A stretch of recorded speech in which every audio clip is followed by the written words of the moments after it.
இவர்களுக்கான தலைப்பு, ஒவ்வொரு பள்ளிக்கு அருகிலும் கட்டாயம் இருக்க வேண்டியது எது? காவல் நிலையமா, மருத்துவமனையா? இதில் காவல் நிலையம் என்ற நிலைப்பாட்டில் விமலதாரணியும், மருத்துவமனை என்ற நிலைப்பாட்டில் காவியாசிரியும் பேசவிருக்கின்றார்கள். அவர்களை சந்திப்போம். பள்ளிகளில் குற்றங்களும் குறைபாடுகளும் முற்றுகையிட்டு கிடப்பதை நாம் காண்கிறோம். இதன் இறுதி அத்தியாயம் உயிர்பலி. நீங்கள் உடல் நோவை பற்றி யோசிக்கிறீர்கள், நானோ உயிர் நோவை பற்றி யோசிக்கிறேன். வந்த பெண் காப்பதற்கு பதில் வருமுன் காப்பதே சால சிறந்தது. மாணவர்களை சரியான பாதையில் நடத்துவதற்கு ஆசிரியர்கள் இருந்தாலே போதும் நண்பரே. பெற்றோர்கள் தங்கள் கடமைகளை வீட்டிலேயே சரிவர செய்தால் போதும், பள்ளியில் இவ்வகையான பகிர்வதை பிரச்சனை நடக்காது. பள்ளிக்கூடங்கள் என்பது மாணவர்கள் கல்வி கற்கும் புனித இடம். இங்கு மாணவர்களின் பாதுகாப்பு மிக முக்கியமானதாக கருதப்படுகின்றன. அவ்வகை பாதுகாப்பை தர பள்ளிகளுக்கு அருகில் காவல் நிலையம் அமைந்திருக்க வேண்டும் என்று கூறி என் வாதத்தை தொடங்குகிறேன். அவையோர்களே, பள்ளிக்கூடம் என்பது அறிவை மட்டுமல்ல, ஒழுக்கத்தையும் வளர்க்கும் தளமாகும். இன்றைய தலைமுறையில் ஒழுக்க சீர்கேடுகள் நாளுக்கு நாள் அதிகரித்து வருகின்றன. பகடிவதை, வன்முறை கலாச்சாரம், பாலியல் பிரச்சனைகள் இவையெல்லாம் இன்று நம் கல்வி சூழலை கெடுத்து வருகின்றன. ஒழுக்கம் விழுப்பம் தரலான், அதாவது ஒழுக்கமே உயர்வை அளிக்கும். ஒழுக்கத்தை மேலோங்க செய்து மாணவர்களின் எதிர்காலத்தை உறுதி செய்ய பள்ளிக்கு அருகில் காவல் நிலையம் அமைக்கப்படுவது மிகவும் அவசியம். காவல்துறை அதிகாரிகள் பள்ளிகளுடன் இணைந்து செயல்பட்டால் மாணவர்களின் ஒழுக்கம் வலுவடையும். சில மாணவர்கள் ஒழுங்கை மீறும் போது காவல்துறையின் உதவியுடன் அவர்களை சரியான பாதைக்கு வழிநடத்துவர்.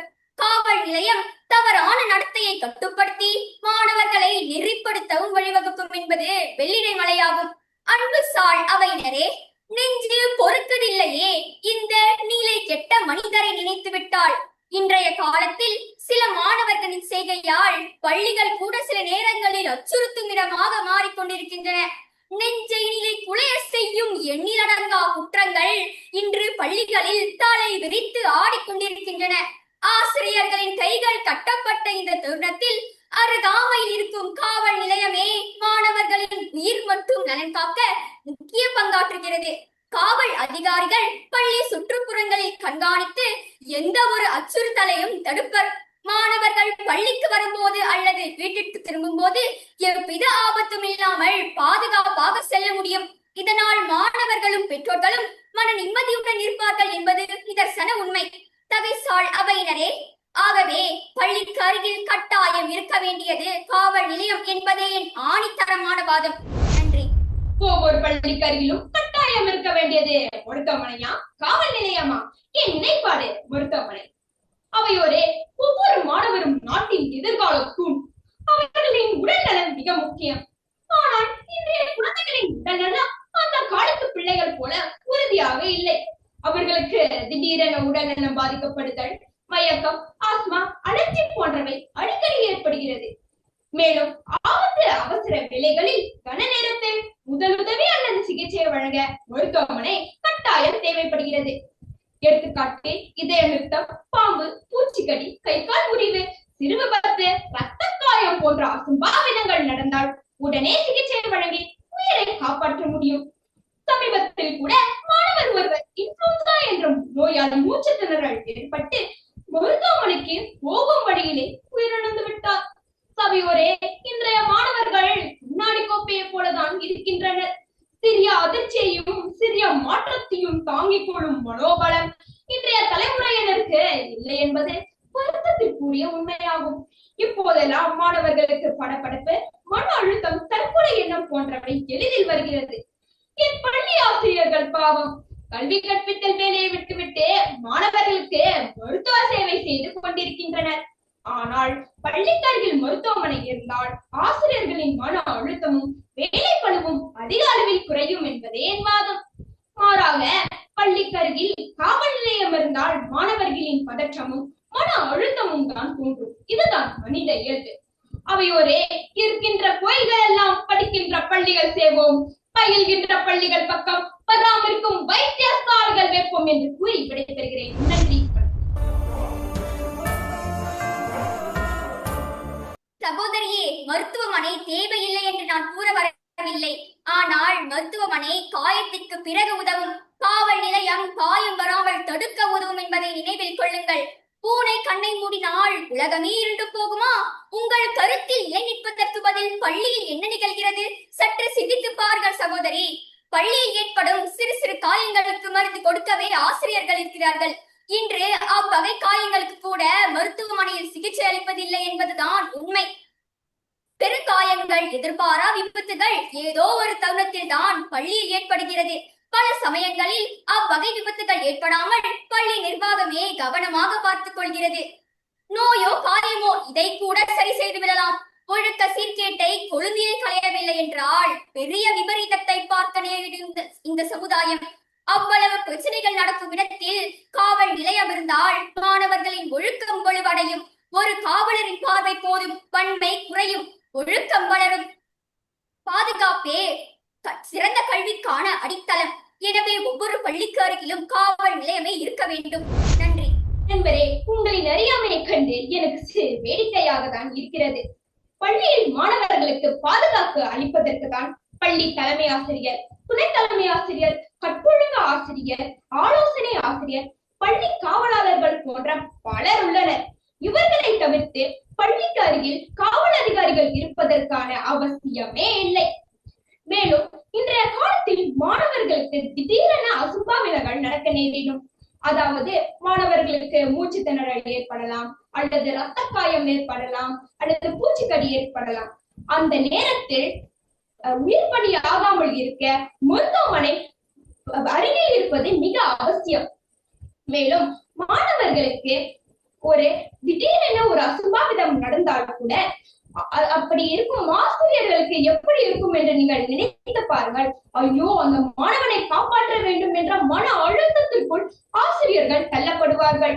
இதே பள்ளிக்கருகில் மருத்துவமனை இருந்தால் ஆசிரியர்களின் மன அழுத்தமும் மாணவர்களின் உடல்நலத்தையும் காப்பாற்ற முடியும். ஆதலால் ஒவ்வொரு பள்ளிக்கருகிலும் கட்டாயம் இருக்க வேண்டியது மருத்துவமனையே என்று ஆணித்தரமாக கூறி விடைபெறுகிறேன். நன்றி. எங்கெங்கு நோக்கிட்டும் அங்கங்கு பிழைகள் பீரிட்டு எழுகிறது. ஒழுங்கு மழுங்கி கிடக்கிறது. சுரங்க கூறின் சான்றே மறைந்து கிடக்கிறது. இவ்வாறு ஒழுக்கம் மனிதத்துவம் குறைந்து பண்பாடுகள் மறைந்து மாறி வரும் நிலைமையை காணும் போதெல்லாம் நெஞ்சம் குமுறுவதுண்டு. பள்ளிகளில் குற்றங்களும் குறைபாடுகளும் முற்றுகையிட்டு கிடப்பதை நாம் காண்கிறோம். இதன் இறுதி அத்தியாயம் உயிர்பலி. நீங்கள் உடல் நோவை பற்றி யோசிக்கிறீர்கள், நானோ உயிர் நோவை பற்றி யோசிக்கிறேன். வந்த பெண் காப்பதற்கு பதில் வருமுன் காப்பதே சால சிறந்தது. சற்று முன் எதிர்த்தரப்பினர் கூறியுள்ளார். காவல் நிலையம் பள்ளிக்கு அருகில் இருந்தால் மாணவர்களுக்கு மன உளைச்சலை ஏற்படுத்தும் என்று. யார் சொன்னார்? காவல் நிலையம் பள்ளிக்கு அருகில் இருந்தால் மாணவர்களின் மன நிம்மதி, தைரியம் மேலோங்கும்.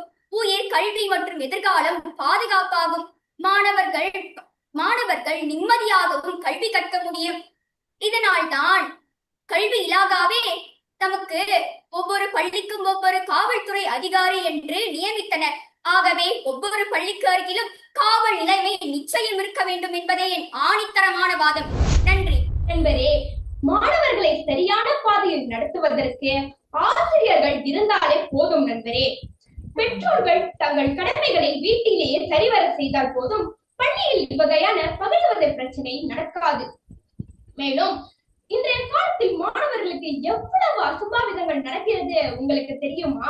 உதாரணத்திற்கு ஒரு மாணவன் மண்டே உடைந்து கீழே ரத்த வெள்ளத்தில் கிடைக்கிறான். அதனை திடீரென பார்க்கும் ஆசிரியர்களுக்கு எப்படி இருக்கிறது என்று நீங்கள் நினைக்கிறீர்கள்? ஐயோ, அந்த மாணவனை காப்பாற்ற வேண்டும் என்ற மன அழுத்தத்திற்குள் ஆசிரியர்கள் தள்ளப்படுவார்கள். இதே பள்ளிக்கருகில் மருத்துவமனை இருந்தால் இருவருக்கும் சிகிச்சை அளிக்க முடியும். மேலும் மனநலத்திற்கு மட்டுமல்லாமல் உடல் பருமனுக்கும் மருத்துவர்கள் இருக்கிறார்கள். இன்றைய காலத்தில் நிறைய மாணவர்களுக்கு உடல் பருமன் அதிகரித்து வருகிறது. அதற்காக சிறப்பான விழிப்புணர்வை வழங்க மருத்துவமனை இருப்பதே அவசியம் அல்லவா? ஆதலால் ஒவ்வொரு பள்ளிக்கருகிலும் கட்டாயம் இருக்க வேண்டியது மருத்துவமனையே மருத்துவமனையே மருத்துவமனையே என்ற ஆணித்தரமாக கூறி விடைபெறுகிறேன். நன்றி, வணக்கம். இருவரும் சிறப்பாக செஞ்சிருந்தீங்க. உங்களுடைய படைப்பை கொடுத்திருந்தீங்க. விமலதாரணி, உங்களுடைய உச்சரிப்பு மிக சிறப்பாக இருந்தது. ஒவ்வொரு நன்றி ஐயா. சொற்களையும் மிக சிறப்பாக உச்சரித்து இருந்தீங்க. அதே வழியில காவ்யாஸ்ரீ, முதல் அங்கத்துல நல்ல கருத்துக்கள் நீங்க படைச்சிருந்தீங்க. வாழ்த்துக்கள் இருவருக்கும். இரண்டாவது என்னுடைய ஒட்டுமொத்தமான கமெண்ட்ஸ் என்னன்னு பாத்தீங்கன்னா, இந்த இரண்டாவது பகுதி, இந்த பிரிவு பி இருக்கு அல்லவா, கருத்து மறுத்தல். நீங்க இருவரும் புதிய கருத்தை அங்க படைக்கிறீங்க. இது பாத்தீங்கன்னா கருத்து மறுத்தல். இப்ப உதாரணத்துக்கு காவ்யஸ்ரீ மன உளைச்சலை பத்தி பேசவே இல்லை. ஆனா விமலதாரணி, நீங்க மன உளைச்சலை பத்தி பேசுறீங்கன்னா அந்த ஒரு புதிய கருத்தை எடுத்துட்டு வரீங்க. அதே மாதிரிதான் காவ்யாஸ்ரீ விமலதாரணி என்ன சொல்றாங்களோ அதை மறுத்து நீங்க பேச மாட்டீங்க. நீங்க இருவரும் புது பாயிண்ட்ஸ, புது கருத்தை வெளியே எடுக்கிறீங்க, படைக்கிறீங்க. சோ இந்த பிரிவுல நாங்க பார்ப்போம் மாணவர்களோட அந்த சிந்தனை முதிர்ச்சி. இவர்கள் ஏற்கனவே ப்ரிப்பேர் பண்ண அந்த ஸ்கிரிப்டை வச்சு நீங்க படிக்கிறீங்களா, அல்லது அவங்க கேட்டதுக்கு நீங்க அந்த பதில் சொல்றீங்களான்னு நாங்க அதை கண்டுபிடிச்சோம். ஸோ அதனால மற்ற மாணவர்களுக்கும் சரி, இந்த முடிந்த அளவுக்கு இந்த பிரிவு பி உங்களுடைய ஒப்பனன் என்ன பேசுறாங்களோ அதை உள்வாங்கி கொண்டு அதற்கான கருத்து மறுத்தலை நீங்க படைக்கணும். சரிங்களாமா காவ்யஸ்ரீ மற்றும் விமலதாரணி? ஓகே விமலதாரணி, உங்களுக்கான கேள்வி. நீங்க சொல்லியிருந்தீங்க காவல் நிலையம் அவசியம் இல்லையா? இப்ப பாத்தீங்கன்னா ஒவ்வொரு பள்ளிக்கும் Pegawai Perhubungan Sekolah என்று ஒரு காவல்துறை அதிகாரி இருப்பாங்க, PPS என்று. அவர்கள் என்ன செய்வாங்கன்னா, வாரத்திற்கோ அல்லது மாதத்திற்கோ அவங்க பள்ளியை பார்த்து என்னென்ன பிரச்சனைகள், தலைமை ஆசிரியர் மற்றும் கட்டளை ஆசிரியர்கள் எல்லாம் பார்ப்பாங்க, பேசுவாங்க, கலந்துரையாடுவாங்க. பிறகு மாணவர்கள் கூட கலந்துரையாடுவாங்க. அப்ப இந்த காவல்துறை அதிகாரியோட அவங்களுடைய இன்வால்வ்மெண்ட் அந்த பள்ளியில இருக்கு. இன்னொன்னு பாத்தீங்கன்னா, மாணவர்கள் பள்ளிக்கு போறது அவங்க சந்தோஷமா படிக்கணும், அவங்க பயத்தோட படிக்க கூடாது. அப்ப நீங்க சொன்ன மாதிரி காவல் நிலையம் பக்கத்துல பள்ளி இருந்தா ஒண்ணு பாத்தீங்கன்னா ஏற்கனவே அந்த பணியை மேற்கொள்வதற்காக PPS இருக்காங்க.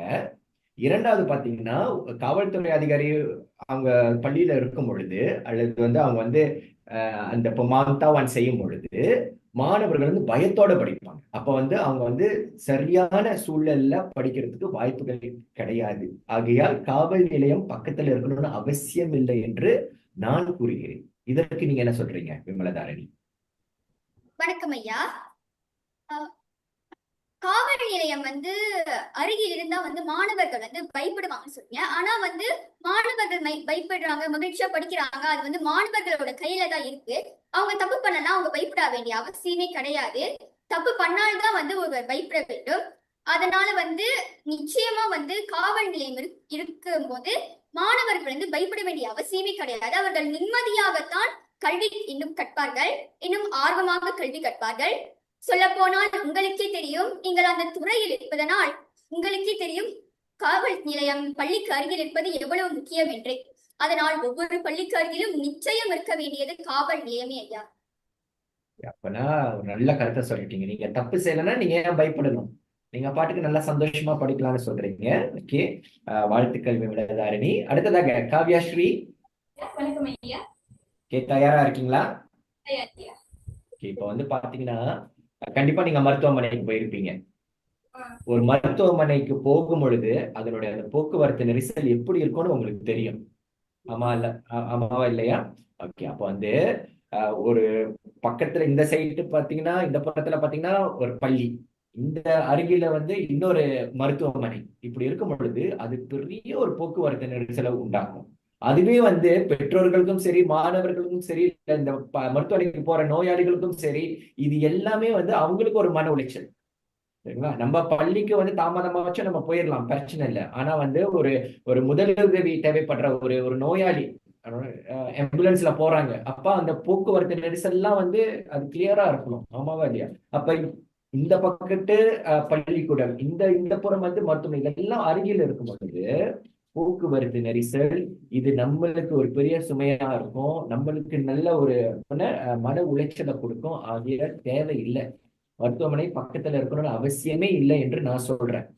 காவ்யாஸ்ரீ, அதுக்கு என்ன பதில் சொல்றீங்க? நல்ல கேள்வி கேட்டீர்கள் ஐயா. உங்களின் கேள்விக்கான பதில் இதோ ஐயா. ஐயா, இந்த உலகத்திலே அனைவருக்கும் பல பிரச்சனைகள் ஏற்படுகிறது தான் ஐயா. அது எப்பொழுது எங்கு நடக்கும் என்பதை யாராலும் கணிக்க முடியாது ஐயா. ஆனால் நடக்க வேண்டிய நேரத்தில் சரியாக நடக்கும் ஐயா. அதற்காக நம்ம தான் தயார்படுத்திக்க வேண்டும் ஐயா. பள்ளியில மருத்துவமனையில நிறைய நெரிசல் நடக்கிறது என்று சொல்கிறீர்கள் ஐயா. ஆனால் அவர்களுக்கு மட்டுமின்றி இன்னும் மேலும் வரும் மாணவர்களுக்கும் சிகிச்சை அளிக்க வேண்டும் தானே ஐயா. அதற்கு மருத்துவமனை நல்லதுதானே ஐயா. அதனால் ஒவ்வொரு பள்ளிக்கு அருகிலும் கட்டாயம் இருக்க வேண்டியது மருத்துவமனை தான் என்று கூறுகிறேன் ஐயா. கவியஸ்ரீ, அப்படி எப்படி சமாளிச்சிட்டீங்க பதில் சொல்லி. வாழ்த்துக்கள், இருவருக்கும் வாழ்த்துக்கள்.